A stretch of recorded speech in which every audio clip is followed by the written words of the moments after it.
Equality, the state of being equal, especially in status, rights, and opportunities. This is the definition given in the Oxford English Dictionary. So, gender equality, fact or myth? Well, does anyone here today believe that within our world, men and women have these three key aspects of equality to the same extent? If for you the answer is yes, then please see me afterwards, and I'll hook you up with the number of a very good psychiatrist. Now, you may think I'm dramatising. You may look at me and see an educated young woman who has the exact same rights as her male peers, and frankly, not much to be complaining about. You would be right.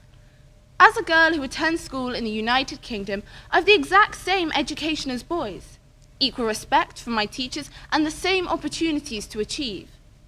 And yet, I still have to endure listening to a select few of my male classmates openly and loudly discuss our female supply teacher's body shape, or whether or not the cover girl of Nuts had sufficiently sized breasts this week.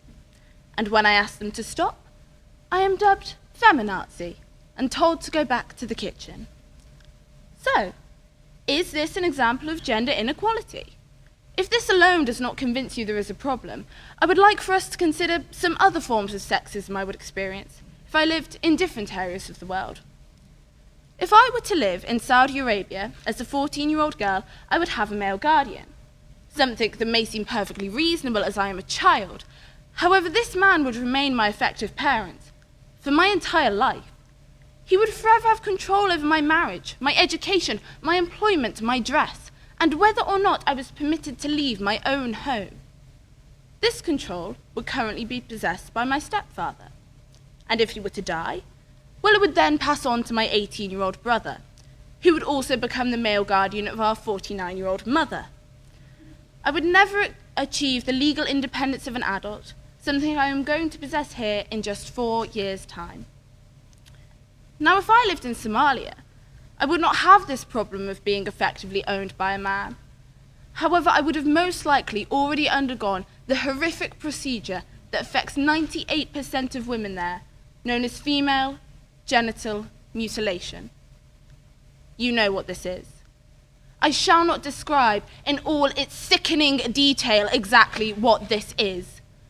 But I will tell you, I would have been cut in my own home by the local male barber, with most likely no anesthesia, using non-sterile cutting devices such as knives, razors, scissors, cut glass, sharpened rocks, or even fingernails. Not only would both the physical and emotional scarring last forever, I would never experience the normal sex life or uncomplicated childbirth I can look forward to living in the UK. Many people believe we are living in a post-feminist world. They believe the battle for women's rights is won, or may point out that sexism against men is also an issue.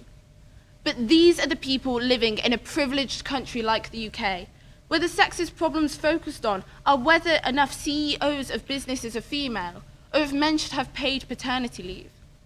Whilst I do not wish to trivialize these issues, I would argue that they are not examples of systematic oppression. And to the best of my knowledge, there is no country or culture that systematically and relentlessly strips away the rights of men as they do women. When we expand past our own society and take a global perspective, there is only one conclusion. There is no gender equality. It is not our reality. And yet, whilst the topic of my speech pushed me to do so, I am unwilling to define it as a myth. To call it that would suggest that it is a fiction indefinitely and that there is no hope for change. So instead, I shall leave you with this. Gender equality. It is not a fact, nor a myth, but an aspiration.